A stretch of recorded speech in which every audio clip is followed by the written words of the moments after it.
ગોપાળાનંદ સ્વામી અને નિત્યાનંદ સ્વામી સત્સંગના બે સુરવીર સંતો, અને ભેગા 50 સંતો અને ભેગા આચાર્ય મહારાજ. આપણા સંપ્રદાય વડતાલ દેશના પેલા આચાર્ય કોણ? રઘુવીરજી.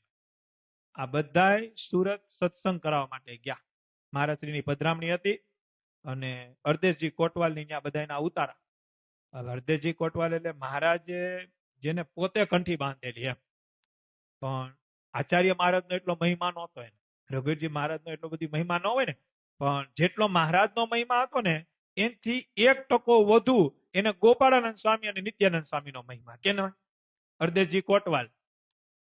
હવે ત્યાં બધા પૂગ્યા, સંતોની સભા થઈ, મહારાજશ્રીને માટે ઢોલિયો ઢળાયો અને કથા ચાલુ થઈ, સભા ચાલુ થઈ. એટલે અર્ધેશજી કોટવાલ છે ને એ આવે ને એટલે ગોપાળાનંદ સ્વામી અને નિત્યાનંદ સ્વામીને દંડવત કરે. કેને કરે? દંડવત પેલા કરવા કોને જોઈએ? મહારાજશ્રીને કરવા જોઈએ. પણ મહિમા નહોતો એટલે એના મહિમા સંતો નો હતો, ગોપાળાનંદ સ્વામી નો હતો, અને હોવો જોઈએ ને, એ તો સંતો એવા હતા. એટલે મહિમા કેનો હતો? એને સંતો નો. મહારાજ નો 100% નિશ્ચય, પણ મહારાજ તો સ્વધામ સીધાવી ગયા. એ પછીની આ વાત. એટલે આવે ગોપાળાનંદ સ્વામી અને નિત્યાનંદ સ્વામી દંડવત કરીને પછી સભામાં બે. રઘુવીરજી મહારાજને દંડવત ન કરે.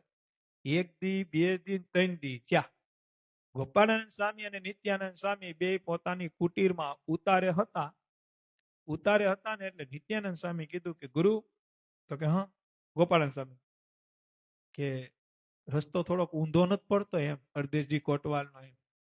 ગોપાળાનંદ સ્વામી કે મને ખબર છે કે રસ્તો ઊંધો થાય છે, પણ હવે આવા મોટાને કેવું કેમ? કારણ કે પ્રતિષ્ઠિત વ્યક્તિ હતા. હરદેશજી કોટવાલ એક નામચીન વ્યક્તિ હતા. મહારાજની આજ્ઞા કે નામચીન માણસ છે તો એને સન્માન કરવું પડે. આને સમજાવવા કેમ? આપણે એને કેવું કેમ કે તમારે દંડવત ન્યા કરવા જોઈએ? ન્યા દંડવત કર્યા પછી તમે અમને પગે લાગી શકો. નિત્યાનંદ સ્વામી કે પણ કઈક કરવું તો જોઈએ ને. આને જો મહિમા આપણે આવ્યા છીએ તો મહિમા આજ નહીં ખબર પડે તો ક્યારે ખબર પડશે? એટલે એને કેવું તો પડશે ને, સમજાવવું તો પડશે ને કે આ ભગવાનના દીકરા છે, આના નશે નસમાં ભગવાન સ્વામિનારાયણ નો લોહી છે, દંડવત એને હોય, સન્માન પૂજા એની હોય. ગોપાલ સ્વામી કે હાલો કઈક કરું. બીજે દિવસે ઉતારે ગોપાલ સ્વામી નિત્યાનંદ સ્વામી હતા, કેશવદાસ કરીને એક સાધુ હતા. અર્ધેશજી કોટવાલ જોવે ને એમ ગોપાળાનંદ સ્વામીએ કીધું કે અર્ધેશજી કોટવાલ. તો કે હા, આને સમાધિમાં મોકલી દઉં કેશવલાલ. તો કે મોકલી દો ને. કે સમાધિ એટલે ભગવાનના ધામને પામે, ભગવાનની મૂર્તિ દેખાય, સમાધિ. ગોપાળાનંદ સ્વામી અષ્ટાંગ યોગ સીધેલા હતા. આપણા સંપ્રદાયમાં 3 તત્વ જેવા હતા જે સમાધિ કરાવી શકતા હતા. એક રામાનંદ સ્વામી, ગોપાળાનંદ સ્વામી અને એક ભગવાન સ્વામિનારાયણ પોતે. એટલે હરદેશજી કોટવાલ જોવે ને એની સામે જ ચપટી વગાડી અને ગોપાલ સ્વામીએ કેશવલાલને સમાધિમાં મોકલી દીધા. ક્યાં મોકલી દીધા? સમાધિ એટલે એક જાતનું કોમા. ન હલે ન ચલે, ખાલી શ્વાસ હાલે અને સમાધિમાં વહી જાય.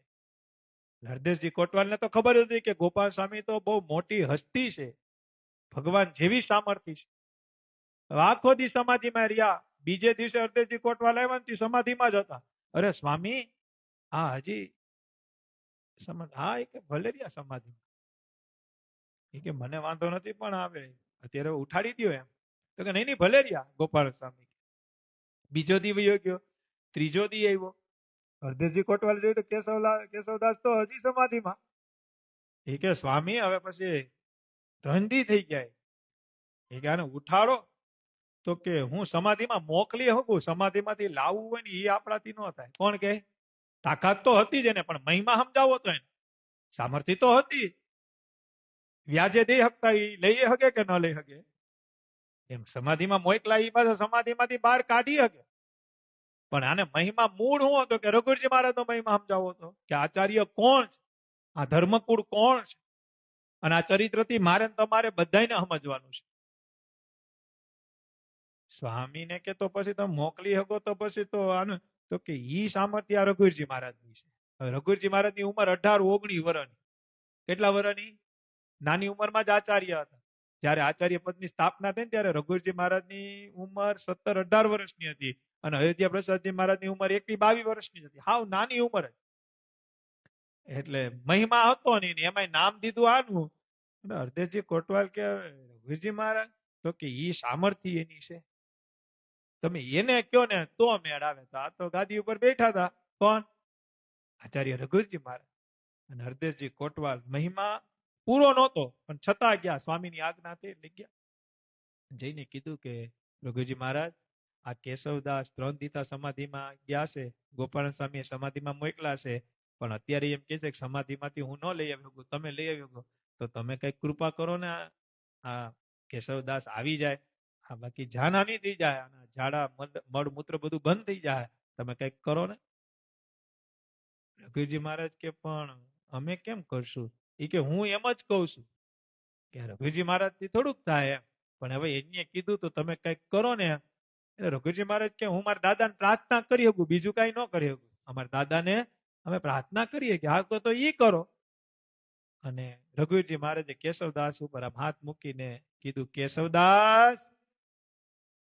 પહેલાની કેશવદાસ. બીજી વખત કીધું, કેશવદાસ. પહેલાની. અને ત્રીજી વખત કીધું, કેશવદાસ. અને ત્યાં તો કેશવદાસ આળસ મેળી અને ઉભા થઈ ગયા. હરદેવજી કોટવાલ કે હારું થયું તમે આવી ગયા, સમાધિમાંથી નીકળી ગયા, આમ ને તેમ ને. અરે પણ મને શું કરો સમાધિમાંથી બોલાવ્યા? હરદેવજી કોટવાલ કે તમે 3 દીતા સમાધિમાં હતા, મને દયા આવતી હતી, અરે મને ન્યા રહેવા દેવાય ને.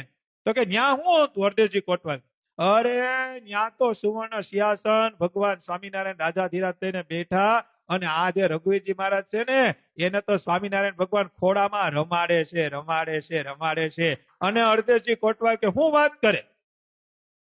આ ગોપાળન સ્વામી, નિત્યાનંદ સ્વામી ને એ બધા તો એની સેવામાં છે, ભગવાન સ્વામિનારાયણ અને રઘુજી મહારાજની સેવામાં છે.